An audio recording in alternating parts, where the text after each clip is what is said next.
Օրինակ այս օրերին, պարոն Մելքումյան, մենք ուշադիր հետևում ենք, գիտենք, ինչպիսի խորքային ճգնաժամը Ֆրանսիայում, քաղաքական։ Հա, վարչապետները հետո 10 օրը մեկ հրաժարվել։ Ձեռոցի պես փոխվում են ու խնդիրն ի՞նչ է։ Բոլոր կառավարությունները չեն դիմանում, որտեղ սոցիալական կեյս չունեն։ Այսինքն հասարակության մեծամասնությունը այլևս այն կանոններով, որով քաղաքական համակարգը ապրում է, չի ուզում ապրի։ Ինչի՞։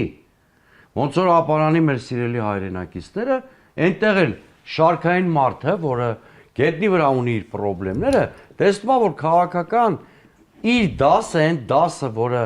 պարտավոր է այդ խնդիրների տրանսլյատոր լինել պարլամենտում, կառավարությունում, այդ ֆունկցիան չի կատարում։ Նույն երևույթը դա մեր մոտ մի քիչ ավելի սրված է, որովհետև մենք նույնիսկ անկատար քաղաքական համակարգ չունենք։ Հիմա տեսեք, ես մի քանի օր առաջ մեկ այլ եթերում ասում էի, որ իմ ձեռքի տակ սոցիոլոգիական տվյալներ կա, որոնք շատ լրջորեն քաղաքական ուժերին դնում են որոշակի վարկագիծ ունենալու իմպերատիվի առաջ։ Այո, պահանջ են դնում։ Այո, ասում են ոչ միայն են գլոբալ անվտանգային կամ ուրա հայրենասիրական ճառերը ասեք, որոնցից մարդիկ կշտացել են նույնիսկ, այլ մտեք մարդու կյանքի եւ կյանքի որակին առնչվող խնդիրների դաշտ։